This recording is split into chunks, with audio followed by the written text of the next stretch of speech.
the whole time, yung smile ni Paris and smile ni Baby Celine, yun yung nakapagpalakas sa akin na, you know, I'll get out of here. I'll be okay. Yes, I'm happy to have my beautiful wife back.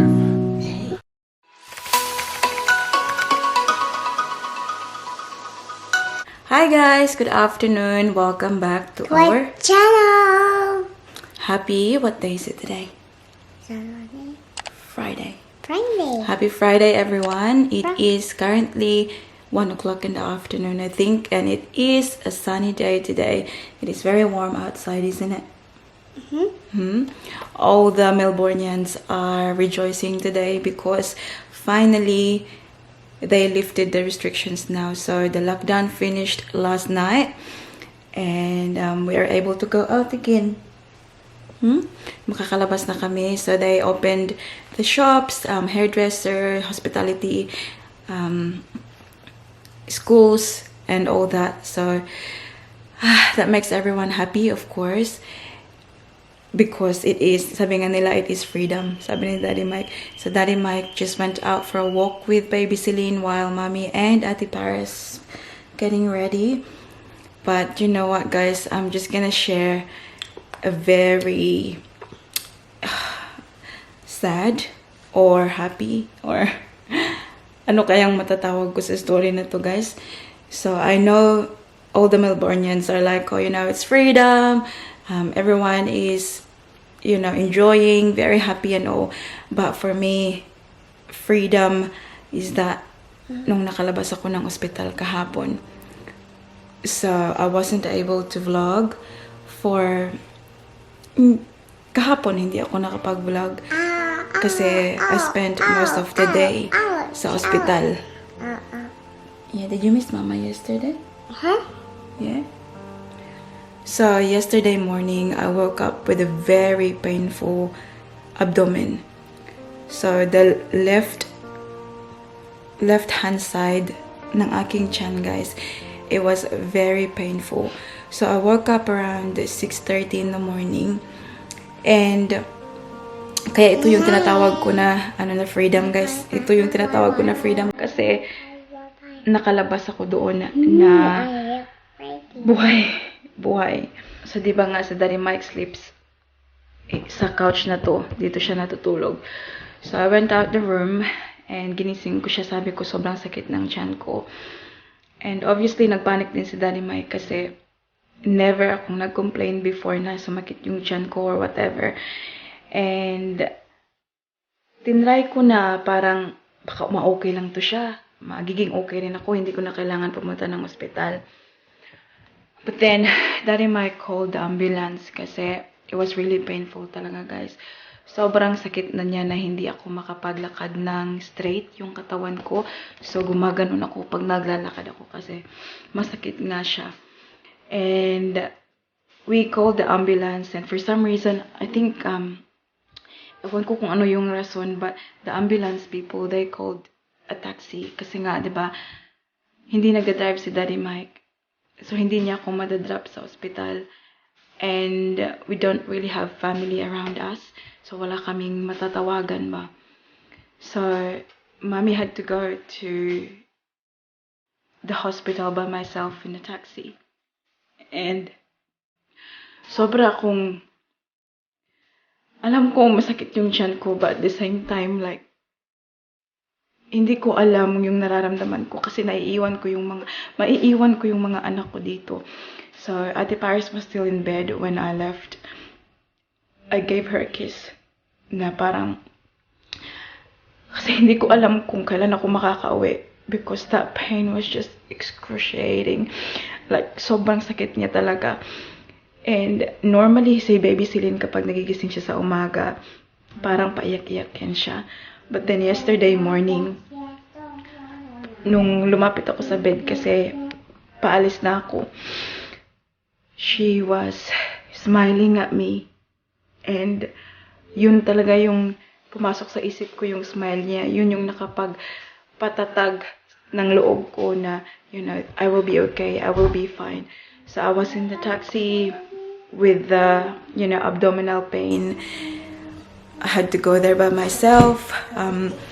pagpasok ko doon, pumunta pa ako sa front area ng ng ospital, and then sabi nila you have to go to emergency, so I had to cross the road pa, and yun na nga sabi ko, hindi ako nakakapaglakad na straight yung katawan ko kasi sobrang sakit ng tiyan ko, so I had to walk across the road na nakaganito, and I had to admit myself in the hospital in the emergency area by myself. Tapos dami pang mga tanong guys, and after the questions and all, merong isang doktor, and because of this COVID nga, so hindi, parang it's very abnormal sa hospital, alam niyo yun, so very very different yung sitwasyon sa loob ng hospital. So I was there, and nung kinausap ako ng doktor, they asked me about symptoms and all, so tinanong nila ako kung may nausea ba ako, if I'm vomiting, and also sabi ko, yes, I have nausea, but I'm not vomiting. So, binigyan nila ako ng papel, sabi nila, you have to go to emergency room somewhere. Tapos, sinabihan nila ako na, can you walk there? And you know me guys, I am very strong person. Pagdating ko dun, kung kaya kong maglakad, maglalakad talaga ako. But then, that time, hindi ko na makayanan yung sakit. So, yung dito na si Daddy Mike. I like that one. So, sinabi ko talaga sa kanya na hindi kailangan ko ng wheelchair. Hindi ako makakapaglakad doon na by myself kasi sobrang sakit na nang nararamdaman ko. So, they called someone and they put me in a wheelchair. At habang nasa wheelchair ako, guys, grabe, sobrang sakit na parang dinescribe ko sa kanila, sabi ko parang labor, parang childbirth yung naramdaman ko na sakit, na parang manganganak ako, yun, ganun talaga kasakit yung naramdaman ko. And while we were on our way doon sa room emergency kung saan i-check ako ng doktor, I started vomiting. So sinabi ko kay kuya, yung nagtulak sa akin, sabi ko, kuya, I need a bag kasi magsusuka na ako. And sobrang suka ko guys, and because I never had anything in the morning, sobrang pait yung nasuka ko kasi nga walang laman yung tiyan ko, diba? And then I got there, nakaupo ako doon guys, and you know what, it took a while, wala pang doktor, kaya sabi ko, parang pinush ko yung sarili ko na pumunta sa front desk. Sabi ko, kailan darating yung doktor kasi hindi ko na kaya yung sakit na nararamdaman ko. And then sabi nila, we don't know as yet, but she'll be here soon. And then, so glad the time na sinabi nung sa front desk, lumabas yung doktor, sabi niya, I'm here, ganito, ganyan. So, nauna ako guys doon sa loob. And then, because they could tell that I was really in pain, they put me in bed. Tapos, nataranta na yung isa na nilagyan na ng kanyula dito. I was a moon. You're a moon. Good job. You look so beautiful. You're a beautiful moon. And then, nilagyan na ng kanyula dito kasi bibigyan nila ako ng morphine kasi ganun talaga kasakit yung naramdaman ko na malakas, 'di ba? I think yung morphine yung pinakamalakas na painkiller talaga. So they injected that to me, and then slowly nawala yung sakit. But I was in bed and I was crying because, I'm worried about myself, but then at the same time I'm so worried about my kids. Like, iniisip ko kung ano yung mangyayari sa akin, ano yung mangyayari sa mga anak ko kasi nga, 'di ba, maliliit pa sila. And the whole time I was just praying. I was like, Our Father in Heaven, parang ako na ipalabas mo lang ako dito na malusog, na walang problema. Kasi hindi ko talaga alam kung anong gagawin ko guys kung may mangyari sa akin yung mga anak ko. The whole time, yung smile ni Paris and smile ni Baby Celine, yun yung nakapagpalakas sa akin na, I'll get out of here. I'll be okay. And so they sent me for an ultrasound. So pumunta ako, nag-ultrasound ako like sa abdominal area, sa external and internal. Kasi iniisip nila na baka nag-twist daw yung ovary ko, and they need to check if everything is fine inside there. So after the yung external na check, they also done like internal. So they put a camera inside and chinek nila yung ovary, yung pelvic, yung uterus, yung bladder, everything. Chinek nila. And while waiting for the result, they sent me to emergency room kung saan parang short stay sa bed. So I stayed there for a while. They asked me to sample ng ihi ko. But then, when I stood up, I was dizzy and I was very nauseous. Kaya, hindi ako nakapagbigay ng sample kaagad. So, it took a while. Kailangan ko munang yung sarili ko, i-compose yung sarili ko. Kasi, sobrang pag nakatayo ako, parang gumaganon-ganon ba. And I think that's because of the morphine as well. Because the pain, yung abdominal pain ko ay nawala na because of that painkiller. But then, yung pumalit naman is yung nausea na parang pag nakatayo ako, parang lumilindol, ganun. So, I waited and then, nung napush ko na yung sarili ko na magbigay ng sample ng ihi, doon chinek nila yung sample, and then yung nurse, they give all the results to the doctor para yung doctor na yung makapag-usap sa akin. So, dumating na yung mga 2 o'clock na yata ng hapon. I was still there. Naghihintay pa rin ako. And they gave me food. But then, hindi kaya ng katawan ko yung pagkain, guys. Parang sinusuka ko. Still very, parang gusto ko siyang i-vomit talaga. And then, nung nandun ako, parang nagiging anxious ako sa loob ng, alam niyo, sa loob ng emergency. Kasi obviously, yung kasama mo doon, yung mga tao din na parang obviously emergency din yung nararamdaman nila, and may narinig ka na help me, yung mga ganun na mga, basta nakaka-anxious talaga. And then yung iniisip ko, kasi diba si Baby Celine breastfeed, never try, ilagay ko kayo dito guys kasi nangangalay na yung arm ko. So, di ba nga si Baby Celine ay fully breastfeed. So, hindi pa namin yan siya na-try sa bottle, yung formula. So, yun yung pinag-alala ko kasi nga, di ba, hindi ko alam kung kailan ako makakauwi. At si Baby Celine, walang makakain. And, luckily naman, Daddy Mike, obviously, he's very responsible. So, siya yung nag-alaga sa 2 bata nung umalis ako. And, super glad na merong kaibigan si Daddy Mike dito na pharmacist malapit. Tapos yung asawa din niya ay doktor. So, pumunta siya dito, siya yung nagdala ng formula ni Baby Celine at saka yung bottle ni Baby Celine. Tapos, nagsisend si Daddy Mike sa akin ng picture na wag kang mag-alala. I got everything covered here. Just get yourself okay, na magiging okay ka, ganon. So, nagsend lang sa akin si Daddy Mike na pinadedi na si Baby Celine. So, medyo nawala-wala na yung pag-aalala ko. But then, yung phone ko went flat. So, nawala na yung communication namin. And sobrang nag-alala talaga ako, guys. Alam niyo yung pinag-alala ko talaga is yung mga anak ko. Kasi, ewan ko. Alam niyo, nagsasalita ako ngayon. Parang lightheaded ako ba? Parang lumulutang ako.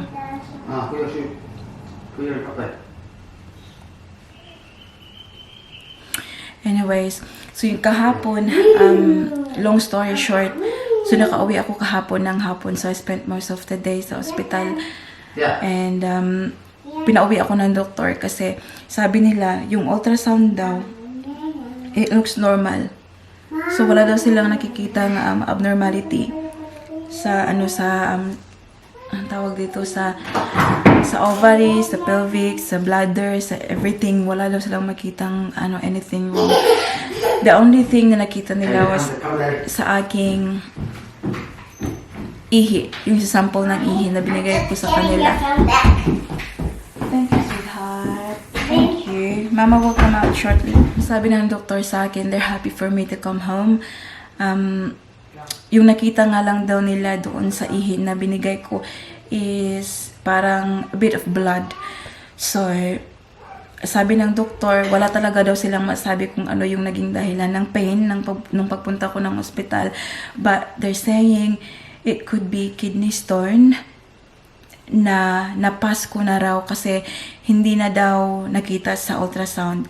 So, yung pain na naramdaman ko, it could be the stone coming out. Alam niyo yun?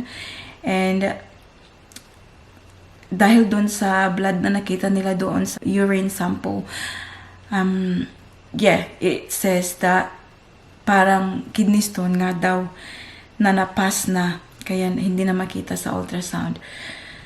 So, nabunutan ng tinik yung dibdib ko, guys, obviously. Nung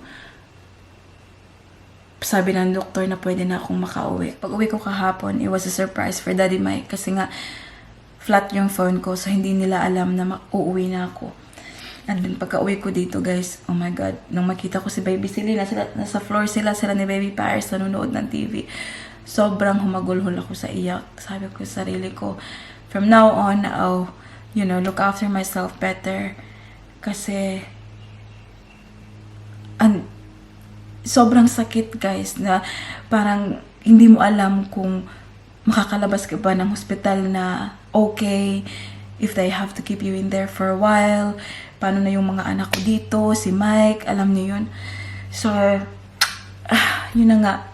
It's, for me, it's, you know, yung mga tao dito very happy kasi freedom, Melbourne, makakalabas na. But for me, it's more than that. Yung pagkalabas ko ng ospital na buhay. Like, seriously, consider myself na, consider ngayon na it's my second life or probably my third life na kasi sobrang dami ko ng second life. I thank God kasi nandito pa rin ako ngayon. Yan, sabi ko sa sarili ko na I spend more time with my family, with my kids kasi I realized na I spend too much time sa phone and for some reason, kahit ngayon, guys, so I feel like very, parang sweaty and all. But anyways, I'm okay. I don't feel the pain anymore. While nandun ako kahapon sa emergency, I also got them to check like my heart and all. So nilagyan nila ako ng ECG. Chinek nila yung heart ko kasi sabi ko, I'm having like tightness dito sa chest area. But then, chinek nila and I was okay naman. So sabi nila, it could be just maybe the anxiety kasi iniisip ko nga yung mga anak ko na naiwan. Ito talaga yung iniisip ko kahapon, no? Tsaka si Ate Paris, guys. Anak, no? Mommy can't afford to get sick. Paano na lang kayo, anak? Kung magkasakit si Mama. Pa? Gosh, beautiful girl. Sleepy naman tong baby natin, guys. So, tingnan nyo ang kanyang damit, oh. Kasi very, sa labas, sunny. Naka-summer dress, ikaw, anak. Si George, big girl na kaya ang baby, oh. Kahapon, first time niya talagang bottle feed, nak, no? Nak, no? Thank you for being good girl yesterday, anak, for daddy. No, so it's okay. It's okay. You've been a good girl to daddy yesterday. Buti na lang yung aking kaibigan din, guys, si Ems. Tinawagan ni Daddy Mike kasi nung pinadidi ni Daddy Mike sa battle ba, nung umalis na yung mga kaibigan niya, hindi daw siya dumididi. Natatakot si Daddy Mike din. Si first time din niyang nakapagpadidi sa battle kasi nga, diba, always mandidi ni Mama. Pumunta si Ems dito kasi hindi alam ni Daddy Mike na makakauwi na ako. Si Ems pa yung nagluto ng sabaw, nak, no? So, thank you, Tita Ems. Thank you, Tita Ems. Oh, didi na ikaw, Dayan? Didi na ikaw? Good girl. So, I'm praying na it's not going to happen again, guys, kasi ako, hirap na. Sobrang hirap. Nung pagka-uwi ko nga kahapon, sobrang hinag ako ni Daddy Mike. Sabi niya na daw, sasabayan daw niya ako sa pagkain na parang healthy food na daw. Kasi nga para hindi na maulit, sabi niya, never daw siyang umiyak ng ganun daw. Sabi niya, we can't, hindi namin kaya na mawala ka, ganito, ganyan. First time din niyang umiyak kahapon na sobrang iyak, humagulhol na talaga siya na siya lang dito kasama yung mga bata. Ay, sobrang naawa rin ako sa kanya. Daddy. I'm telling them you've done a great job yesterday. Huh? I'm telling them you've done a great job yesterday. Yeah, thank you. It's not a job I want to do ever again. Yeah.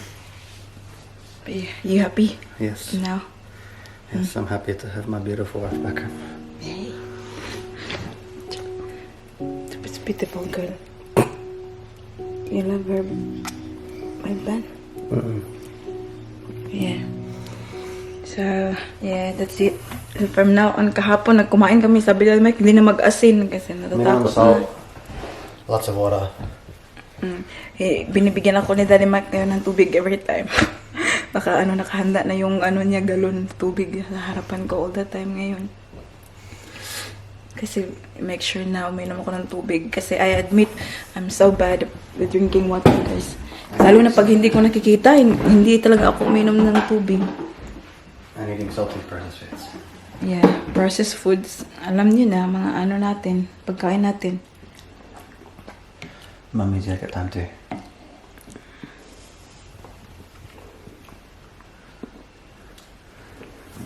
I like yogurt. That yogurt so yummy. Mango time.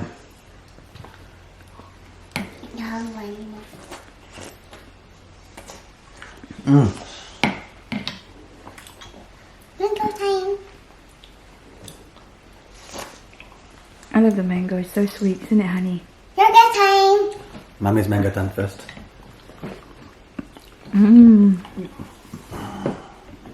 Didi time. Baby time. Yeah, I got it for her. Daddy's got for me. Mommy, you may have this one. Okay. Look, Mommy, look at more spoon. So tasty. Tasty. Watch The it. car looks very beautiful on me. Walk, good. walk. Sige na, honey. Cross the road na. That's good. And Tita Nikki got angry at Paris Why? for, not angry, she was like telling her to not wear nappies anymore. You're a big girl now, you shouldn't be wearing nappies anymore. Yeah, Huh? very true. Like you're gonna be at school soon, you can't be wearing nappies. Did you open? Did Tita Nikki tell you to wear nappies? She said take your nappy off, didn't she? Daddy, the water is leaking.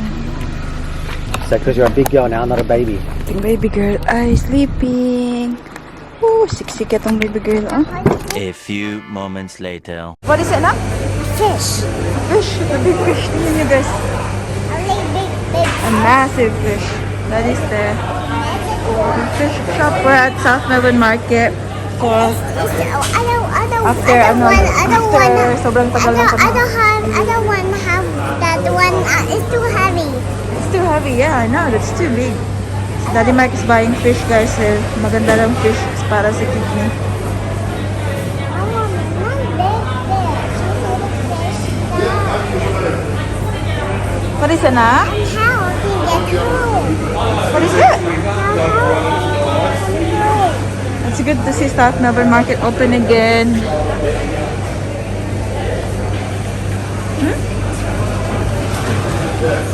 Ba't dati ako?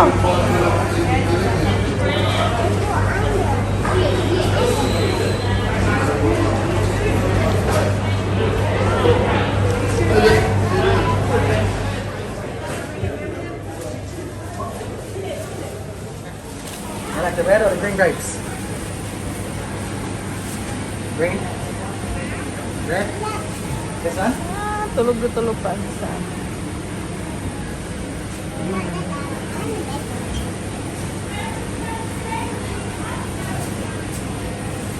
Very nice. Very healthy. Yeah, that's enough.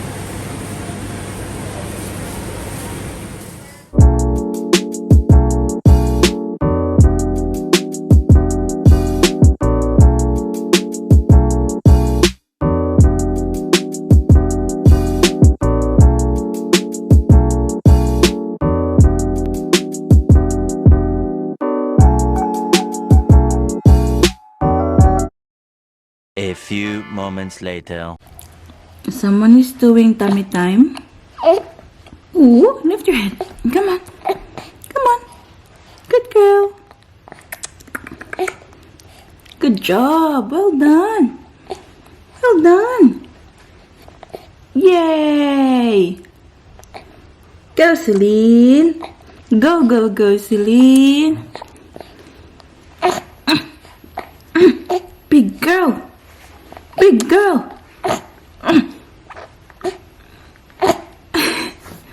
Yay, good job, my love. Alright, that's enough. 1 minute, that's enough. Sexy pa kayong likod, oh. Ang ating Ate Paris ay black. Nakatulog. Kanina pa kami nakauwi. Tulog sa sasakyan, tapos nilabas namin. Tulog pa rin yun siya dyan. Nag-cut pa naman si mami yun ng ano. Ito yung nabili namin na fruit from South Melbourne Market. This is so sweet, guys. Pineapple. Yes, anak. Are you looking for mommy? Are you looking for mommy? Huh? Hello, my love. Hello, my beautiful girl. Do you want to see yourself? Hang on, Mama will flip the camera. There you go. That's you. That is you. Yee, siklo-siklo ang baby. Siklo-siklo ang baby.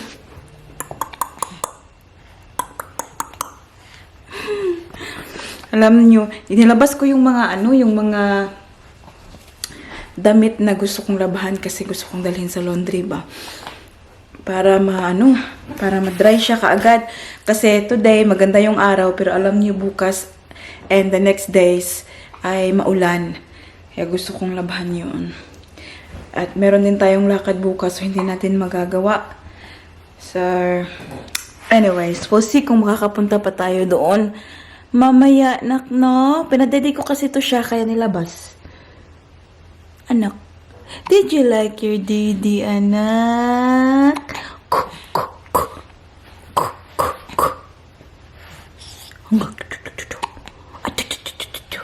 Kasyang-kasyang kanyang damit na naman, oh. 3 to 6 months. 3 to 6 months, anak. Buyag-buyag, anak. And how old are you? You are, what are you now, anak? 2 months and 1 week. I think, yeah. 2 months and 1 week. Ang baby. Nining! Anying! Tingnan niyo, scratch na ang kanyang ilong. Why did you scratch your nose? Huh? Huh? Hello, tita and tito!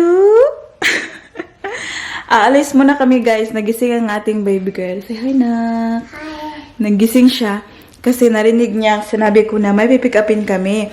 So, may nakita kasi ako online, guys, sa Gumtree na may nagbebenta ng mga hair clips. Sobrang cute nila talaga. And, you know, we have 2 girls. Ate Paris and baby Celine. Well, baby Celine can't use it yet. Pero, soon, no? Pag humaba na ang buhok ni baby Celine. But, yeah, we're gonna go and pick them up. Sobrang cute. Did you like the photo, nak, of the hair clips? Very nice, yeah? Yeah. Kaya siya nagising kasi very excited siya para dyan. And pick up the 7:30 and it's now 7:10. It's not far. Oh, anak. Sorry, Mommy. It's okay. Pick that up. This is baby Celine's. So we'll go. We'll bring the kiddos in the car again. Pick up the hair clips. Are you excited, nak? I'm saying that too. Are you excited? Okay. Let's go. Okay, bring the keys. The car keys. We'll see you later, tita and tito. Yan, tita.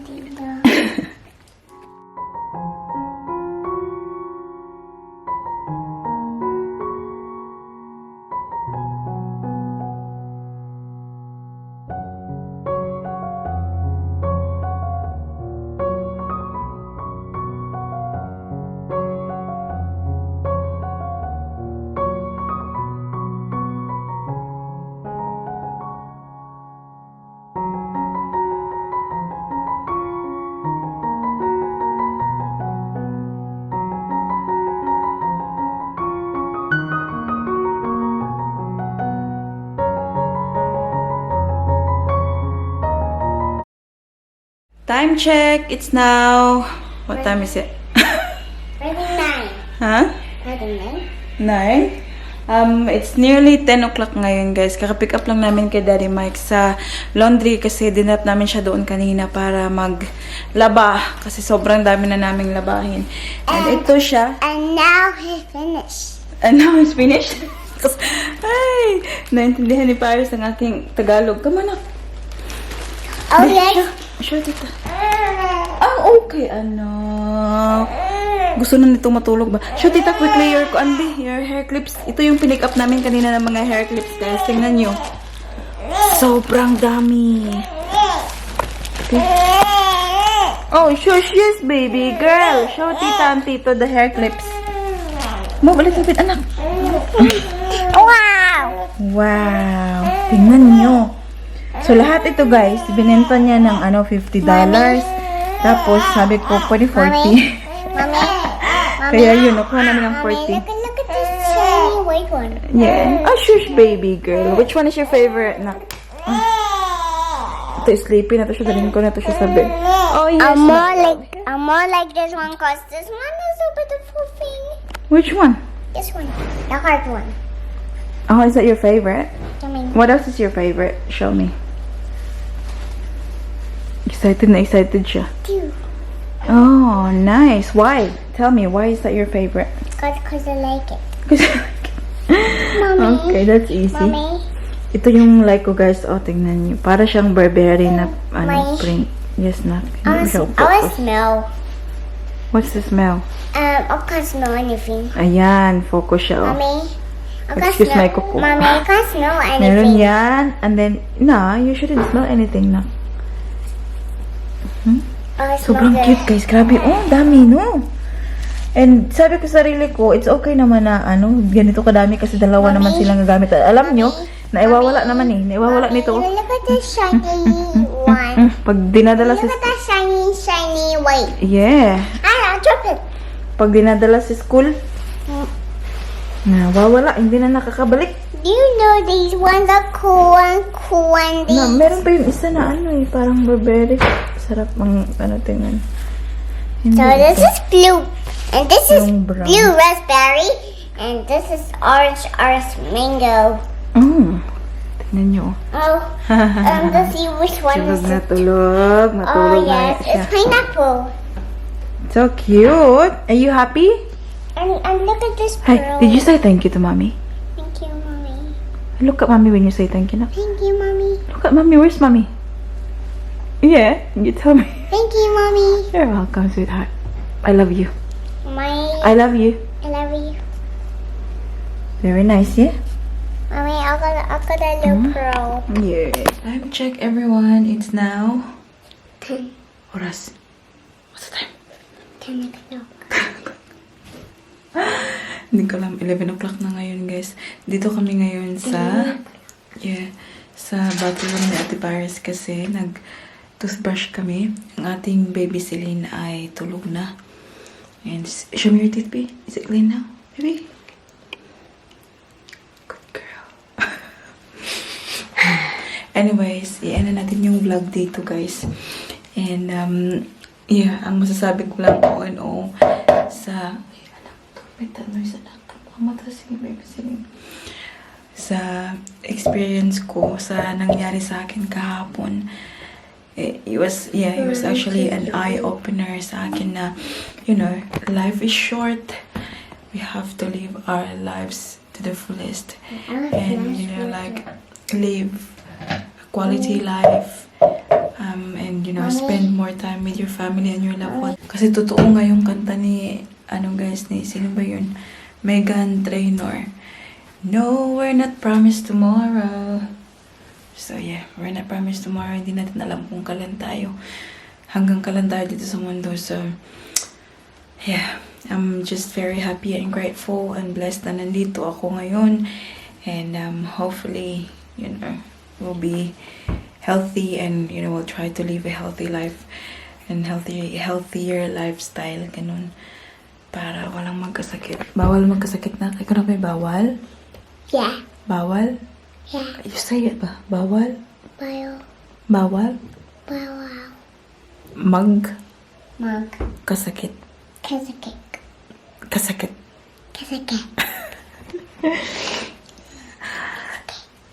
That's about it, guys, for today's video. I hope that you enjoyed. Please don't forget to give this video a thumbs up if you like it.